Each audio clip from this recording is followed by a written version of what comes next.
मुंबई पश्चिम उपनगर वतीने आयोजित केलेल्या सभेचे अध्यक्ष कॉम्रेड चंद्रकांत बोजगर, राज्य सचिव मंडळाचे सदस्य आणि मुंबईचे सेक्रेटरी कॉम्रेड शैलेंद्र कांबळे, राज्य कमिटीच्या सदस्य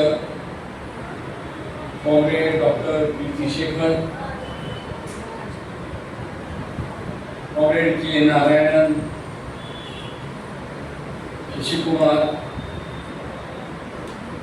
comrade Kamal Rawat, comrade Anthony Gabriel,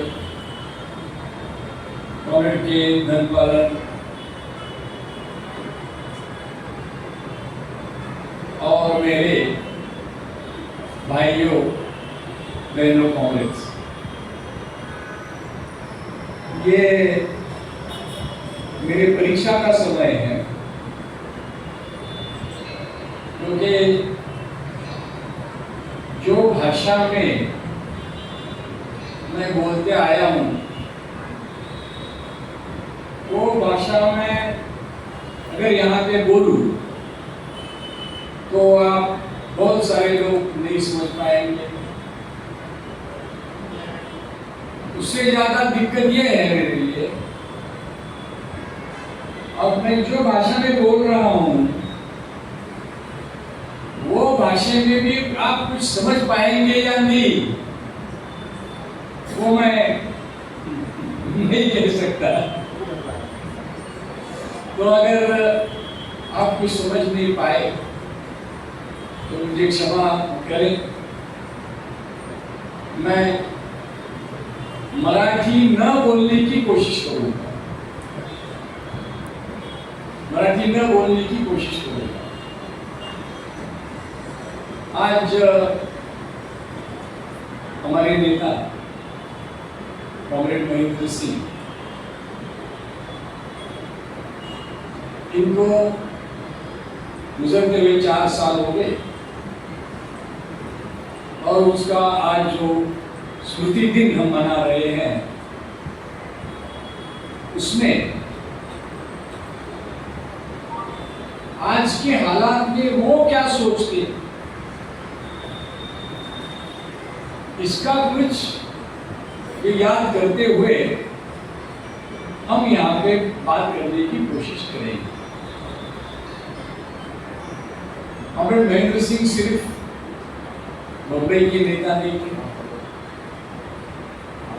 वो दीर्घ समय तक पूरे महाराष्ट्र के मजदूरों के और पार्टी के नेता थे।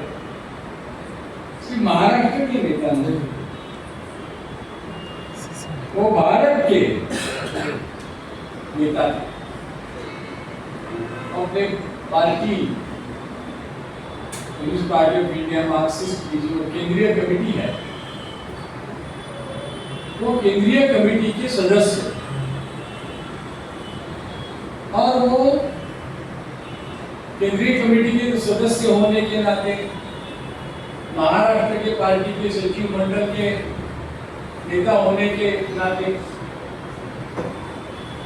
कामगार संगठन के नेता होने के नाते पूरे महाराष्ट्र में घूमते थे।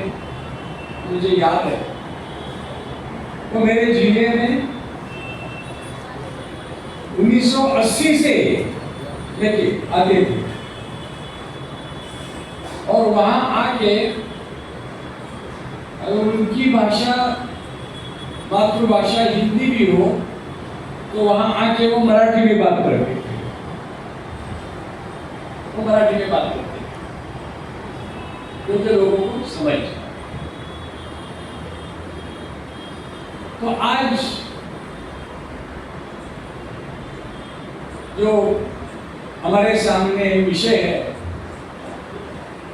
महाराष्ट्र और मराठी कारण,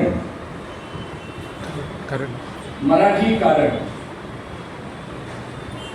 ये मराठी कारण है जो शब्द यहाँ पे इस्तेमाल किया है वो आज की राजनीति क्या है, हम मराठी नीति बोल सकते हैं, मराठी नीति भी बोल सकते हैं। आज की राजनीति किस मोड़ पे आई है ये समझने की हमें जरूरत है। कल बंबई में 5 तारीख को एक जुलूस होने जा रहा है, विजयी मेला। जुलूस भी बोलते हैं, जल्लोष। तो जल्लोष करने वाले और कौन करने वाले हैं? कौन करने वाले? भाई नेता लोग नहीं करने वाले। नेता लोग तो आएंगे जाएंगे, लेकिन महाराष्ट्र के जो लोग हैं, ये महाराष्ट्र के लोग कल मुंबई में सब मिलके एक बात पे जल्लोष करेंगे। बात क्या है? बात यह है कि महाराष्ट्र की अभी की जो सरकार है, देवेंद्र फडणवीस की सरकार, वो सरकार ने निर्णय ले लिया। क्या निर्णय ले लिया? निर्णय ये ले लिया कि स्कूल में पहली कक्षा से लेके हिंदी कंपलसरी किया जाएगा। ये सिर्फ मराठी पे हमला नहीं है, ये समझो। जो भी स्कूल है वो स्कूल में, अगर अपना मालूम नहीं, अगर मलयाली स्कूल है तो वहां पे, तमिल स्कूल है तो वहां पे हो जाएगा। ये पहले मराठी में शुरू करेंगे। ये जो उन्होंने निर्णय ले लिया, वो निर्णय हमारे बच्चों के शिक्षा के हित के खिलाफ। और कौन से बच्चों के हित के खिलाफ है? मराठी स्कूल में कौन जाता है?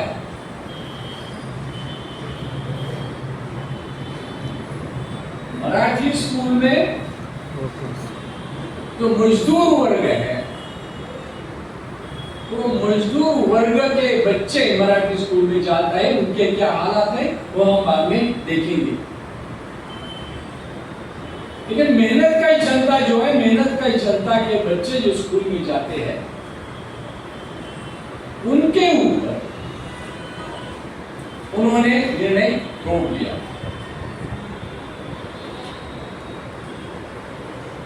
लेकिन वो जो घटनाक्रम हुआ, वो घटनाक्रम समझने की हमें जरूरत है, क्या और कैसे हो गया। 16 अप्रैल को सरकार ने एक जीआर निकाला और उसमें वो जीआर में उन्होंने पहली कक्षा से लेके 5वीं कक्षा तक हिंदी अनिवार्य कर दी। हिंदी सीखना है, सबको हिंदी सीखना है। पहले से हिंदी नहीं था क्या? आप तो लोग यहाँ पे बैठे हैं, स्कूल में आप गए हैं, आपने हिंदी पढ़ी है या नहीं पढ़ी है? पढ़ी है। मैंने पढ़ी है, जो भी कहे थोड़ा कुछ मैं बोल रहा हूं तो पढ़ लिया इसलिए मैं बोल रहा हूं। और जो पढ़े लिखे नहीं है वो भी बोल सकते हैं। बम्बई में देखो, बाहर देखो, भी बोल सकते हैं। तो हिंदी बोलना है तो स्कूल में जाके पढ़ाने की क्या जरूरत? वो ये बोल रहे हैं कि बच्चे जब छोटे होते हैं, 12-13 साल तक की उम्र है, वो भाषा ज्यादा से ज्यादा भाषा सीख सकते हैं। तो भाई हिंदी क्यों, कन्नड़ क्यों नहीं, तमिल क्यों नहीं, उर्दू क्यों नहीं, उर्दू क्यों नहीं? उर्दू का तो उन्होंने नामो निशान मिटा दिया है। सिर्फ उनको एक हिंदी भाषा क्यों चाहिए, क्या चाहिए, उसके बारे में मैं आता हूं।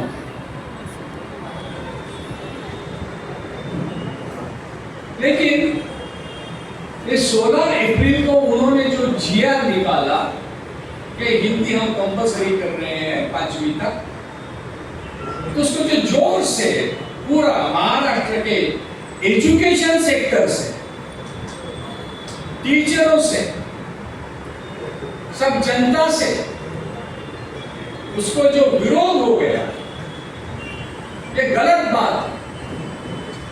ये एजुकेशन के, शिक्षा के हित के खिलाफ बात है, क्या मत कीजिए। तो ये करके जब सरकार को पता चला तो सरकार ने लोगों को फंसाने की कोशिश की, उनको गुगली डालने की कोशिश की। और जो शिक्षा मंत्री है दादा हुसैन, उन्होंने बोला कि ठीक है, हम ये जीआर कैंसल करेंगे।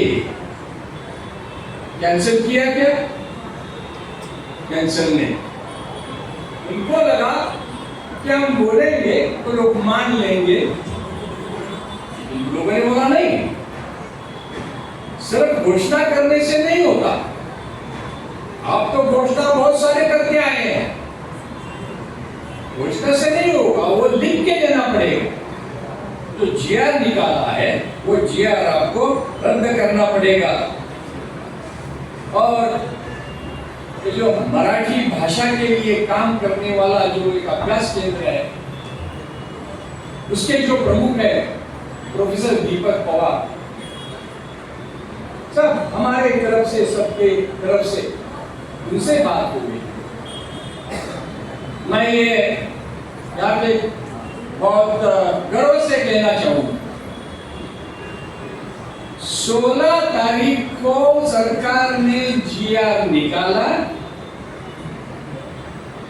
उसी दिन अगर कोई पॉलिटिकल पार्टी वो जीआर के खिलाफ स्टेटमेंट निकाली होगी तो सीपीएम निकाली है।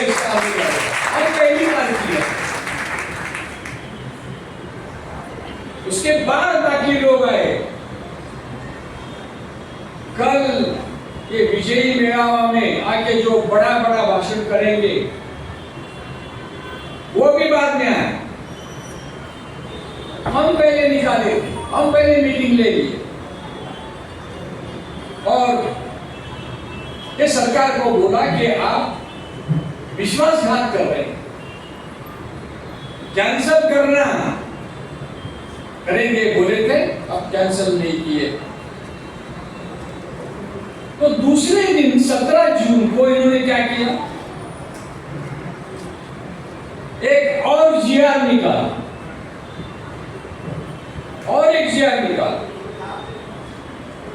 और वो जीआर में उन्होंने ये लिखा कि हिंदी कंपल्सरी नहीं है, लेकिन जनरली हिंदी सीखना हो, जनरली हिंदी सीखना हो,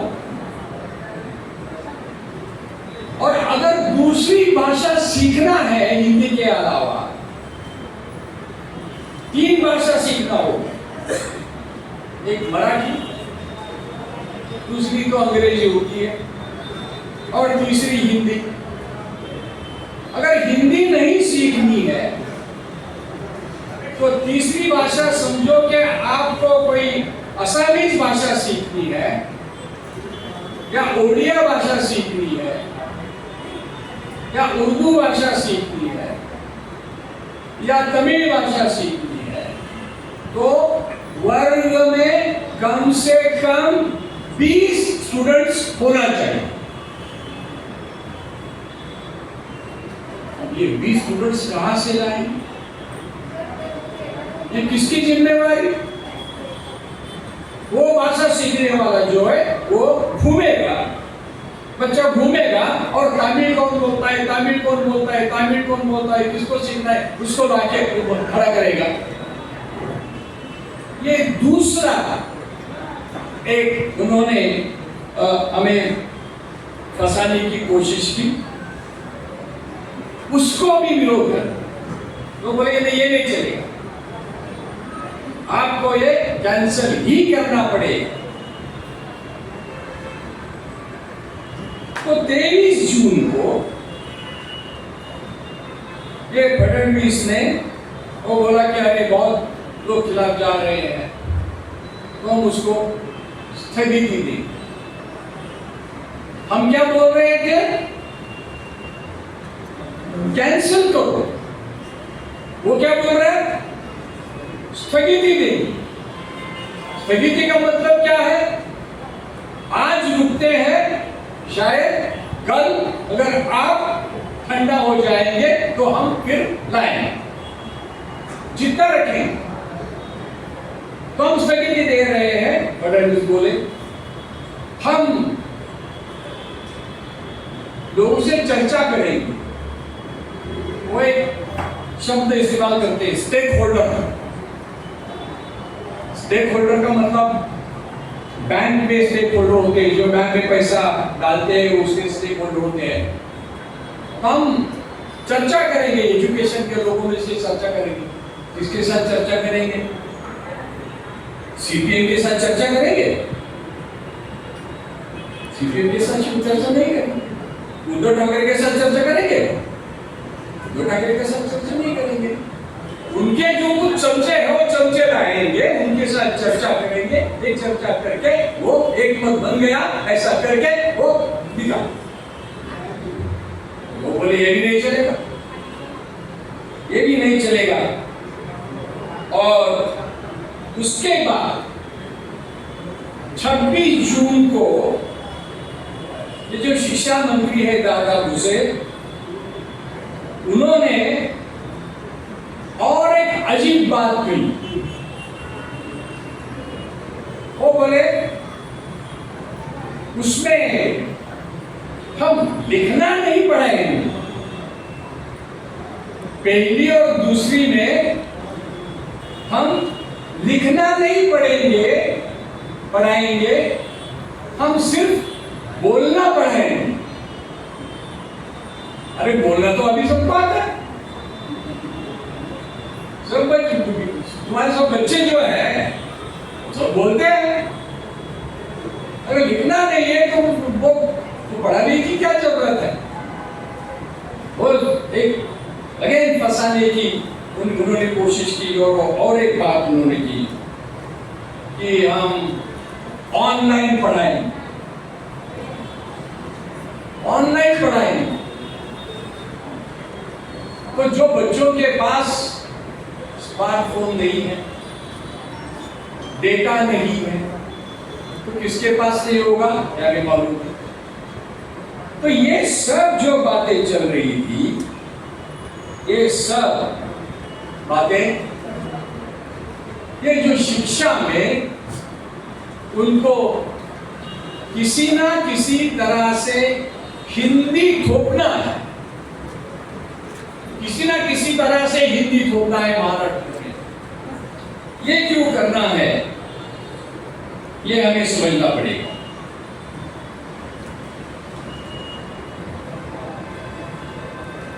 ये महाराष्ट्र सरकार बोल रहा है कि जो 3 भाषा का जो सूत्र है, जो 3 भाषा स्कूल में पढ़ाना है, ये हमें राष्ट्रीय जो शिक्षा नीति है, वो राष्ट्रीय शिक्षा नीति में हमें बताया गया है कि तुम 3 भाषा आपको पढ़ाना है। उन्होंने बताया है 3 भाषा पढ़ाना है, ये बताया है। वो सभी को स्वीकार नहीं है, वो केरल को स्वीकार नहीं है, वो तमिलनाडु को स्वीकार नहीं है। तमिलनाडु तो बोल रहा है, उसका मुख्यमंत्री तो बोल रहा है 1936 से लेके हम 2 ही भाषा यहाँ पे सिखाते हैं, 2 ही भाषा हम मानते हैं। जिसको सीखना है ज्यादा वो सीख सकते हैं, वो सरकार की जिम्मेवारी नहीं, लेकिन सरकार की जिम्मेवारी 2 भाषा सिखाने की। हमें 2 भाषा चाहिए, वो तमिलनाडु का सरकार बोल रहा है, तमिलनाडु की जनता बोल रही है। तो यहाँ पे ये बोल रहे कि वो शिक्षा नीति जो है, वो शिक्षा नीति में 3 का आया।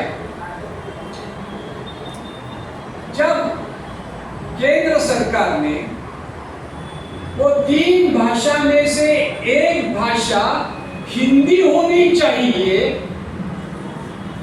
ये थोपने का सिर्फ महाराष्ट्र में ऊपर नहीं, पूरे इंडिया में हिंदी होना चाहिए, ऐसा उन्होंने थोपने की जब कोशिश की तो सुप्रीम कोर्ट में कुछ लोग गए और सुप्रीम कोर्ट ने वो सरकार का जो इरादा था कि तीसरी भाषा हिंदी हो, वो उन्होंने रद्द कर दिया। बोला ये नहीं चलेगा, ये कॉन्स्टिट्यूशन में नहीं है। कॉन्स्टिट्यूशन में, हमारे संविधान में जो 16 भाषाएं जो है अलग अलग प्रांतों की, सभी भाषा एक समान है।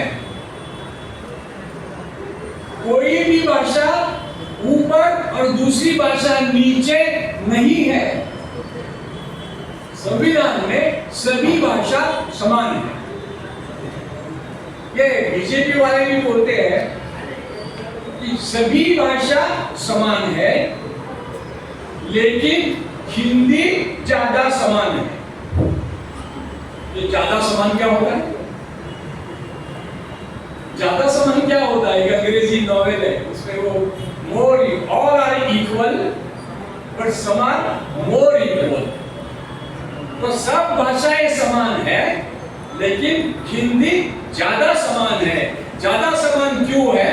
क्योंकि योगी आदित्यनाथ हिंदी बोलता है, मोदी भी हिंदी बोलता है, चाहे वो टेलीप्रॉम्प्टर लेके बोलता होगा, चाहे अंग्रेजी टेलीप्रॉम्प्टर लेके बोलता है, लेकिन ये ज्यादा समान है, ज्यादा इंपॉर्टेंट है। वो क्यों इंपॉर्टेंट है उसके बारे में हम देख लेंगे। तो जब ये सब होने लगा तो महाराष्ट्र में एक,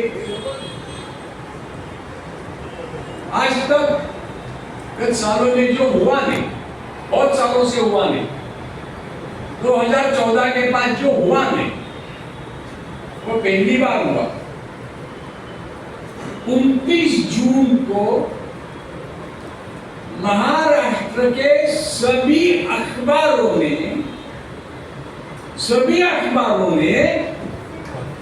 विशेष सप्लीमेंट निकाल के जो ये सरकार का जो निर्णय था वो कितना गलत है, ये पूरे महाराष्ट्र में लिख दिया। तो लोगों का दबाव था, सभी के लोग बोल रहे थे, सभी के लेखक बोल रहे थे, कवि बोल रहे थे। हमारी दया पवार की लड़की प्रज्ञा पवार ने लीडरशिप लेते हुए काला घोड़ा में जाके वो जीआर को जला दिया। ये भी एक मनुस्मृति ही है। जैसे मनुस्मृति बाबा साहब ने जलाई थी, वैसे ये भी उन्होंने जला दिया। उसमें सबने क्या बोला? ये सरकार का एजेंडा है, ये बीजेपी का एजेंडा है, और इसमें उनका जो एक राष्ट्र एक निवडणूक, एक राष्ट्र एक संस्कृति, एक राष्ट्र एक भाषा, हिंदू राष्ट्र की ये सब फिलॉसफी, ये हिंदू राष्ट्र की कल्पना थोपने के लिए, लोगों के जहन में डालने के लिए, अभी सब क्या चल रहा है वो मैं तो उसके वर्णन में नहीं जाऊंगा, लेकिन इसके लिए ये सब हो रहा था। ये सब क्यों किया जा रहा है? बंबई में कॉर्पोरेशन की इलेक्शन आ रही है, बाकी जगह तो जिला परिषद आएगी और कॉर्पोरेशन आएगी, लेकिन बंबई जो बड़ी एशिया में सबसे बड़ी कॉर्पोरेशन जो है, इसका इलेक्शन आ जाएगा। और ये इलेक्शन में उन्होंने देखा, लोकसभा के इलेक्शन में यहाँ पे इंडिया ब्लॉक को कितनी जगह मिली? 3 जगह, 4 जगह। वो असेंबली में क्या हुआ हमें मालूम नहीं। असेंबली में उन्होंने कैसे वोट्स बढ़ाए, क्या हो गया, सब इलेक्शन कमीशन उनको कैसा साबित था, ये सब हमें मालूम है। उसकी चर्चा सभी जगह भी हो रही है, बिहार में भी वो कुछ गप्पा कर रहे हैं। तो ये जो हिंदी है, ये एक भाषा, एक राष्ट्रभाषा, एक देश के लिए उन्होंने ये करने की उन्होंने सोची।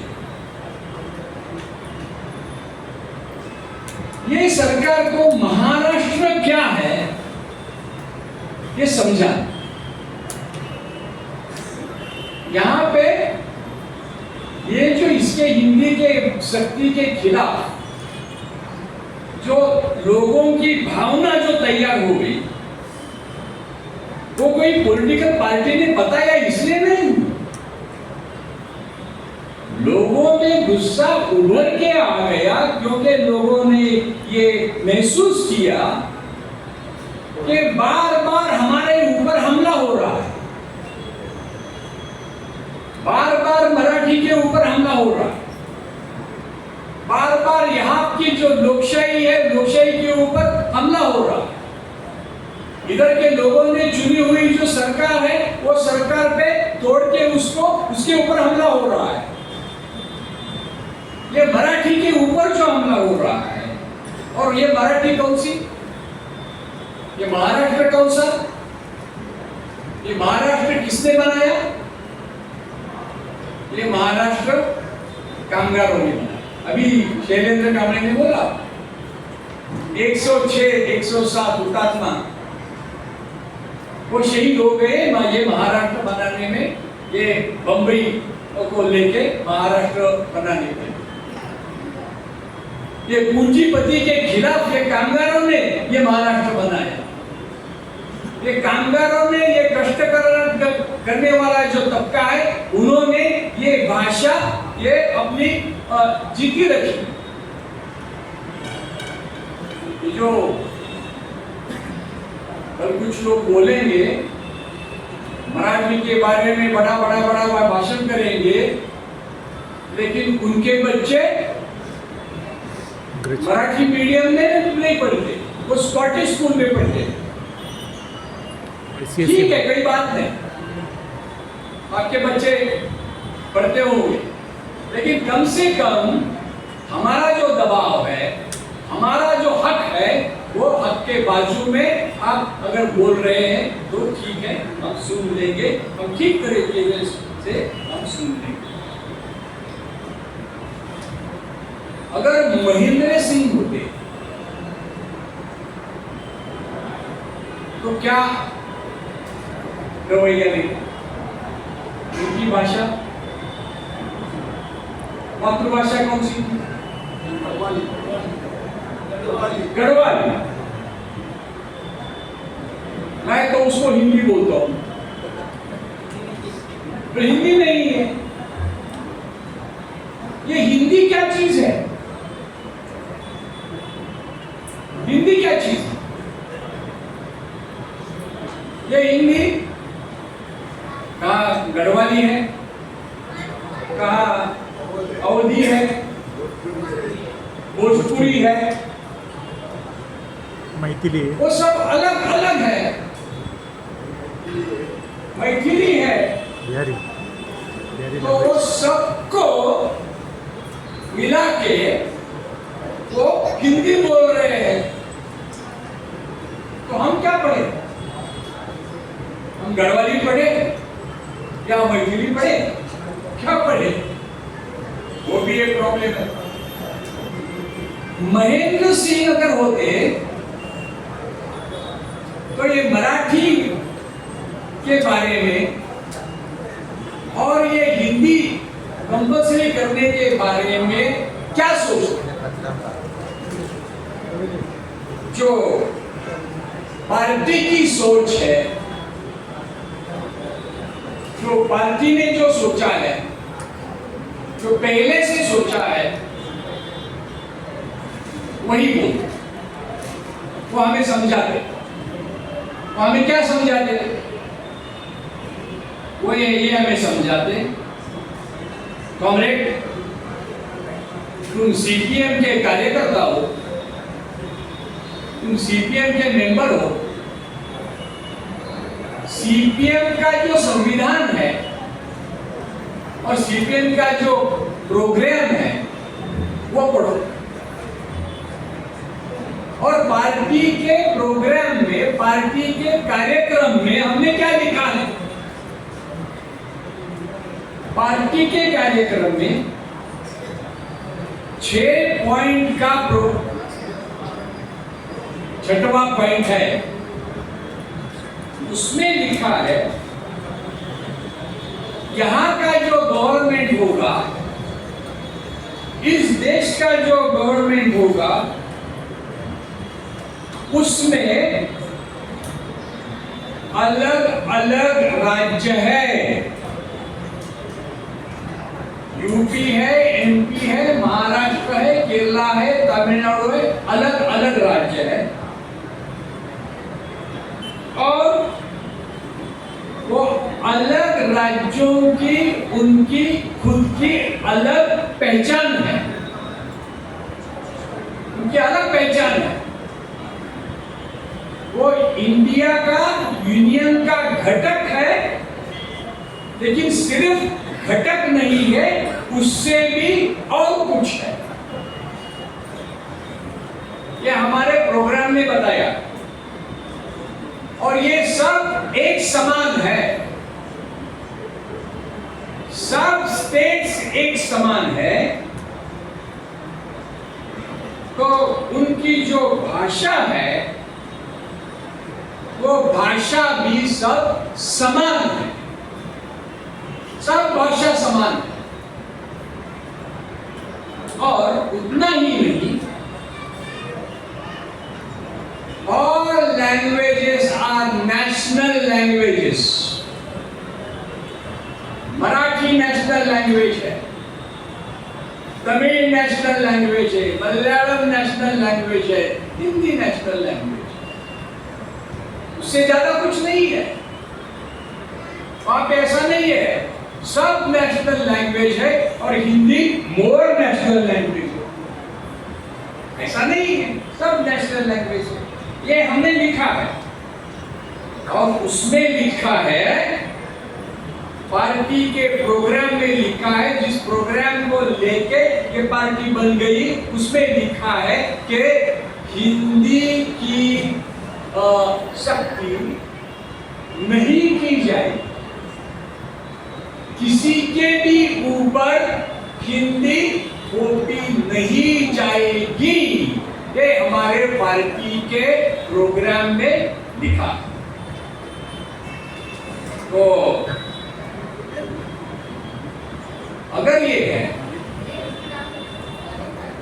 तो ये फडणवीस के दिमाग में, उसके दिमाग में क्या क्या आता है मालूम नहीं। उसमें दिमाग में आता था कि मैं राष्ट्रवादी कांग्रेस के साथ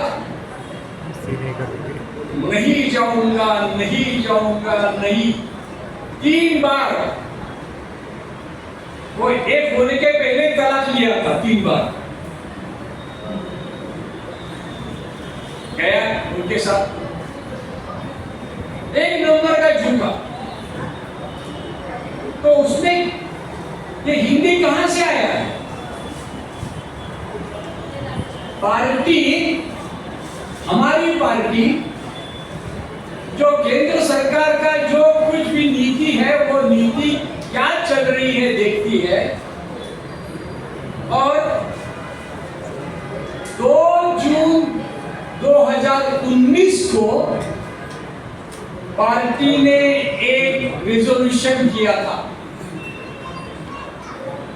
उस समय ये नया राष्ट्रीय धोरण, जिसके बारे में ये बोल रहा है कि ये जो राष्ट्रीय शिक्षा नीति से वो 3 लैंग्वेज का फॉर्मूला हमने निकाला है या लगा रहा है, उसके बारे में पार्टी ने क्या बोला था, उसका मैंने मराठी, उसका मैं अनुवाद किया है, वो पढ़ लूंगा। मानव संसाधन विकास मंत्रालयानं प्रस्तावित केलेल्या राष्ट्रीय शैक्षणिक धोरणातील प्राथमिक शालेय शिक्षणापासून 3 भाषा सूत्र लागू करण्यास मार्क्सवादी कम्युनिस्ट पक्षाचा विरोध आहे। ये केव्हा? 19 में, जब उन्होंने ये शिक्षा नीति का ड्राफ्ट बनाया था और वो ड्राफ्ट में लिखा था कि हमें कंपल्सरी करेंगे, हमने उसी समय बोल दिया था कि हम इसका विरोध करेंगे। और जब विरोध कर दिया तो जो फाइनल उन्होंने जो शिक्षा नीति लाई, उसमें से वो उन्होंने निकाला। लेकिन सोच में है, वो चाहते हैं कि हिंदी लोगों के ऊपर थोपा जाएगा। कब से क्या सीखना चाहिए, कब से क्या सीखना चाहिए? देखो, अपनी जो मातृभाषा है और जो भाषा बोली जाती है अपने आजू बाजू में, वो तो हम सीख लेते हैं, हम सीख लेते हैं। मैं अंग्रेजी कब सीखना शुरू किया? मैं 1वीं से नहीं सीखा, मैं 5वीं से भी नहीं सीखा। ABCD मैंने 8वीं कक्षा में शुरू किया। हम 7वीं कक्षा तक मराठी स्कूल में पढ़े और 8वीं में ABCD शुरू किया। उसके बाद मैं PhD हो पाया, अंग्रेजी का मैं PhD हो पाया 8वीं कक्षा के बाद पढ़ के भी। हो सकता है हम जो दूसरी जो भाषा है, हमारी जो भाषा है वो नहीं है, वो भाषा हम स्पेशल तरीके से सीख सकते हैं और जिसको सीखना है वो स्पेशल तरीके से वो सिखाना चाहिए। हिंदी अच्छी भाषा है कि नहीं? अच्छी भाषा है, अच्छी भाषा है। अगर हमें सीखना है तो हम जरूर सीखेंगे, लेकिन आप वो हमारे ऊपर मत थोपिए। क्या होना चाहिए? जो सिखाना है वो अच्छा सीखो। पहले महाराष्ट्र सरकार ने क्या करना चाहिए? महाराष्ट्र सरकार की पहली जिम्मेवारी है मराठी अच्छा पढ़ाना, मराठी अच्छा पढ़ाना। आज के हालात क्या है, मैं ज्यादा नहीं बोलने वाला। एक प्रथम करके एजेंसी अभ्यास वो स्टडी करता है, रिसर्च करता है, एनजीओ प्रथम का, उन्होंने स्टडी किया है स्कूलों का, मराठी स्कूलों का उन्होंने स्टडी किया। वो स्टडी में क्या निकलवाया है? पांचवी में जो पांचवी कक्षा में जो पढ़ाई करते हैं विद्यार्थी, उनको कितना आता है, पढ़ना लिखना कितना आता है? वो लिखने की बात नहीं कर रहे, सिर्फ पढ़ने की बात कर रहे हैं। ओ भाषा में क्या होता है? अक्षर होता है, ए बी सी डी, अलिफ बे, उसके आगे मुझे आता नहीं, वो पढ़ना चाहता हूं। ए बी सी डी ये अक्षर ये आता है। पांचवी कक्षा में ये अक्षर समझने वाले, जिसको समझता नहीं, ऐसे 100 में 6 लड़के हैं। 100 में 6 ऐसे हैं पांचवी में, जिनको ABCD उस लैंग्वेज का, मराठी का, वो पढ़ने को आता नहीं है। ये पांचवी, वो लेटर जब अक्षर इकट्ठा होते हैं तो उसका लफ्ज बनता है, शब्द बनता है। फोन, ब ओ न, तीनों मिलके फोन बन गया। 15% बच्चे वो शब्द नहीं जान सकते, उनको फ मालूम है, उनको न मालूम है, उनको ओ भी मालूम है, लेकिन फोन पढ़ने को नहीं आता। ये हालत है। वो जब शब्द इकट्ठे होते हैं तो उसका सेंटेंस बनता है, एक वाक्य बनता है। वाक्य तो आना चाहिए। जो लैंग्वेज के एक्सपर्ट है वो तो बोलते हैं कि हम जब कोई लैंग्वेज आत्मसात करते हैं तो हम अलग अलग से आत्मसात नहीं करते, हम पूरा वाक्य बोल लेते हैं। बच्चे लोग पूरा वाक्य बोल लेते हैं। मैं जाके आया, मैं जाके, उसमें क्या क्या है, मैं जाके आया, उतना उसको पता नहीं चलता। मैं जाके आया, मैं जाके आता हूं, और ऐसा कुछ। ये पूरा वाक्य है।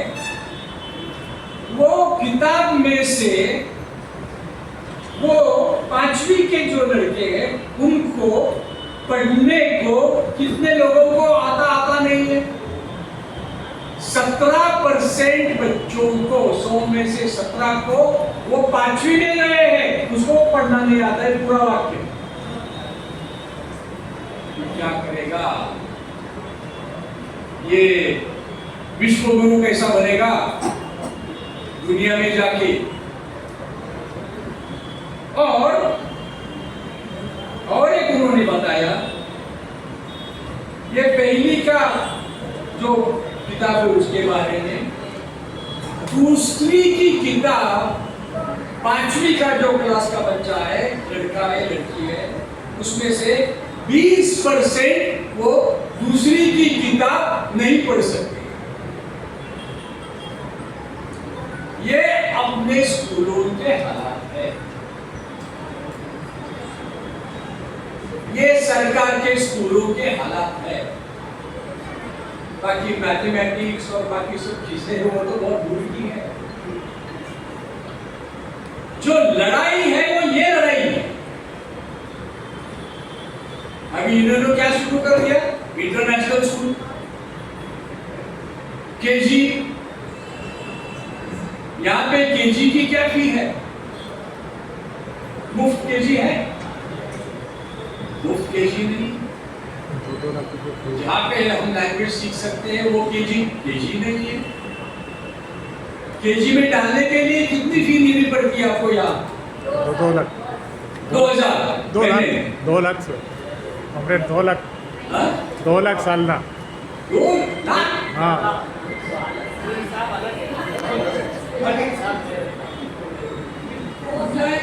लाएगा कैसे लाएगा?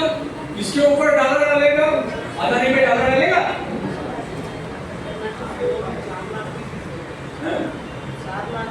4 लाख भी है, 4 लाख भी फी है स्कूल में जाने के लिए। ये जो मजदूर काम करने वाले लोगों के खिलाफ की ये जो साजिश है, ये साजिश तोड़ने के लिए उसके खिलाफ वो खड़ी लड़ाई है। हमें उधर तक जाना, जो मराठी कारण जो हमें करना है, उसका मतलब ये है, इसका मतलब ये नहीं है कि वसई में जाके किसी को थप्पड़ मारे।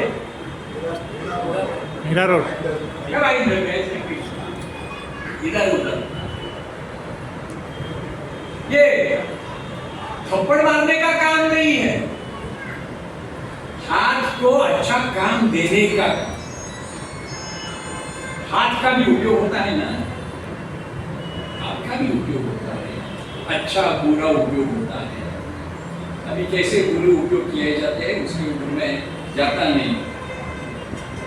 तो मैं ये बोल रहा हूँ कि सरकार को, फडणवीस को, दादा भुसे को, एकनाथ शिंदे को, तो क्या बोलने का, या जो हिंदी करके जो सब आप कर रहे हैं, उसके बजाय मराठी, वो भाषा के लिए, लोगों की भाषा के लिए। हमारे पार्टी के स्टेट कमेटी में दूल्हे से, नंदुरबार से लोग आते हैं और वो बोलते हैं कि हमारे यहाँ तो मराठी नहीं है, अहिरानी है। तो अहिरानी लैंग्वेज को अहिरानी में किताब होना चाहिए। ये नया शिक्षा नीति में है, लेकिन वो लागू नहीं किया जाता क्योंकि लोगों के ऊपर खर्चा करना पड़ेगा। ये तो क्या कर रहे, स्कूल बंद कर रहे हैं। 20 बच्चे नहीं है स्कूल में, 20 आंकड़ा कहां से लाया है? एक हिंदी सीखना है, नहीं दूसरी भाषा सीखना है, 20 बच्चे होने चाहिए। स्कूल चलाना है, 20 बच्चे होने चाहिए। अभी वो विशालगढ़ हमारे यहाँ का वो स्कूल वो बंद हो रहा है, वो बंद कर रहे हैं, स्कूलें बंद पड़ रही है। ये सब जो लड़ाई है, हमें कल जाके जो वहां पे आए हुए लोग हैं, लड़ाई हम कर रहे हैं। हम हमारी पार्टी के नेतृत्व में सर्व शिक्षा अभियान में और अपना जो पार्टी कायदा जो किया है, शिक्षण हक का कायदा, उसमें हमने जितना काम किया है उतना किसी ने काम किया है? नहीं किया। तो हमें बोलना है कि कल जाके जाके वहां बरड़ी के वो डोम में आएंगे, हम नेता को बताएंगे या नहीं बताएंगे, लेकिन जनता को बताएंगे हमें जो लड़ाई करनी है, ये लड़ाई करनी है। और ये महाराष्ट्र किसी नेता ने नहीं बनाया, ये जनता ने बनाया। ये महाराष्ट्र, ये शिवाजी का नाम क्यों लेते? शिवाजी महाराज का नाम क्यों लेते? आज ही मैंने एक पढ़ा, एक इतिहासकार है, वो बोले शिवाजी महाराज का जो बड़प्पन है, वो बड़प्पन उनके जिंदा रहने देते थे उससे नहीं समझता, वो मरने के बाद यहाँ के लोगों ने जो लड़ाई की और महाराष्ट्र को जिंदा रखा, बचाया, बड़ा किया, वो सब खुद नेता बन गए, खुद सेनापति बन गए। और ये प्रेरणा शिवाजी महाराज ने उनको दी, इसलिए शिवाजी महाराज बड़े। तो ये जो कल विजयी मेळावा हो रहा है, कोई विजयी मेळावा कोई सेनापति ने कमाया हुआ विजय नहीं है, ये जनता ने जो इस सरकार को वो बोला कि हमारे पास कितने आमदार है, 288 से में से 235 आमदार उनके बाजू में है और वो 235 आमदारों का डिफीट, पराजय किसी दूसरे पार्टी ने नहीं किया, जनता ने किया। जनता करेगी, जनता आएगी और आगे अपना जो हक है वो हक करेगी। अभी आज सवेरे मैंने एक कविता पढ़ी मराठी, बहुत बढ़िया कविता। जो मराठी समझेंगे वो उनके लिए मैं पढ़ता हूँ, जो नहीं समझेंगे उसके लिए मैं हिंदी में ट्रांसलेट करने की कोशिश करता हूँ। एक महाराष्ट्र में बम्बई में दिलीप चित्रे नाम के एक कवि, वो कोई कम्युनिस्ट नहीं थे, वो कम्युनिस्ट नहीं थे, लेकिन वो बहुत बड़े कवि थे। उन्होंने लिखा है, या पुढचं महाराष्ट्र गीत कदाचित मीही लिहीन, कुणी सांगावं। कुसुमाग्रजांनी महाराष्ट्र गीत लिहिलेलं, या पुढचं महाराष्ट्र गीत कदाचित मीही लिहीन, कुणी सांगावं, आणि लिहिलं तर कोणाच्याही बापाची परवानगी घेणार नाही। लिहिलं तर कुणाच्याही बापाची परवानगी घेणार नाही, कुणाच्या बापाची परवानगी न घेता मी माझं महाराष्ट्र गीत लिहीन। तो आगे जाते हुए शायद मैं महाराष्ट्र गीत लिखूंगा, कौन जाने, आगे जाके शायद मैं महाराष्ट्र गीत लिखूंगा, कौन जाने। और अगर लिख भी दिया तो मैं किसी के बाप को पूछूंगा नहीं, वो मेरा शब्द है, वो मैं लिखूंगा। हमें ये जिद के साथ खड़ा रहना है, ये जिद के साथ लाल बावटा खड़ा है, ये जिद के साथ लाल बावटा के नेतृत्व में बंबई ये पूंजीपतियों के हाथों से निकाल के ये जो काम करने वाला आदमी जो है उसके हाथ में जो 1960 में दी थी, अभी ये बंबई के ऊपर ये बीजेपी, आरएसएस और अदानी अंबानी ये सब कब्जा करना चाहते हैं। उनके खिलाफ हमें जनता की एकजुट करनी है, वो करने का हम वायदा आज हम कॉमरेड महेंद्र सिंह उनकी याद में हम उनको देते हैं और उनका जो अधूरा काम जो है वो अधूरा काम पूरा करने की हम आज प्रतिज्ञा देते हुए आपने मुझे यहाँ पे बुलाया और आपसे बात करने की संधि दी, इसलिए मैं आपका शुक्रगुजार हूँ।